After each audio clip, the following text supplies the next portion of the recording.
Fuentes is being brought in from the cold, essentially, because obviously the flack of the great noticing of like the Israel lobby, for example, is getting too well noticed.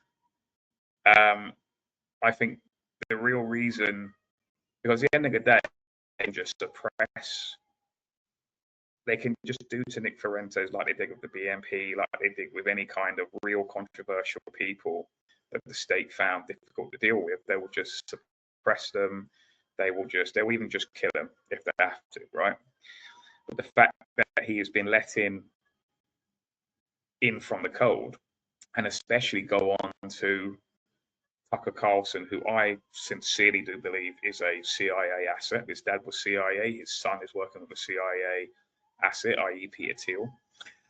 I do believe that Tucker Carlson is essentially Operation Mockingbird 2. Tucker is the establishment approved dissident, even though Tucker has been part of that mainstream establishment for, well, there's never been a time where he's not been in the establishment. His father, again, Robert Carlson, was it Robert Carlson?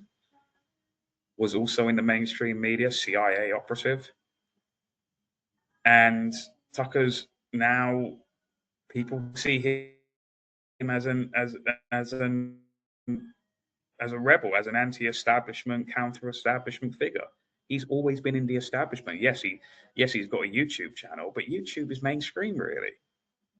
I know I'm broadcasting from YouTube, but I'm in no delusion to think that YouTube is somehow like, oh, is YouTube alternative now? I mean, it's not, is it? I mean, YouTube is the media, isn't it?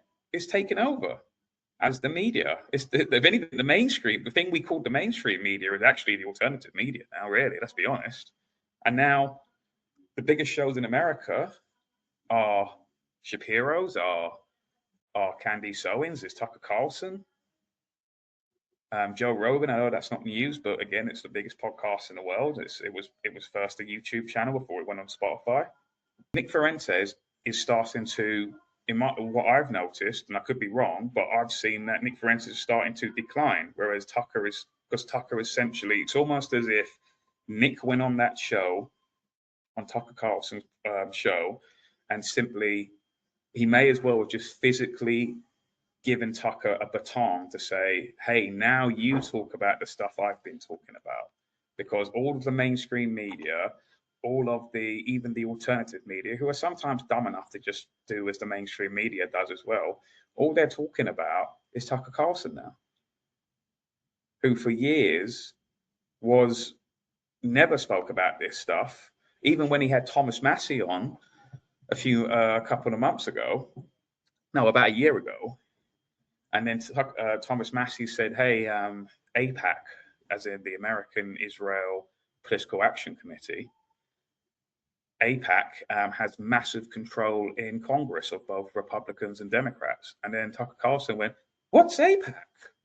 What's AIPAC? I've never heard of AIPAC. Even though Tucker Carlson has been the political correspondent of Fox News for at least 20 years. And you're telling me that he's never heard of AIPAC. I mean, either he's just incredibly bad at his job or he's a liar. And I think it's the latter. But to not know what AIPAC is, which is a massive influential political force in American politics, to not know that is to me just unbelievable, as in he's lying.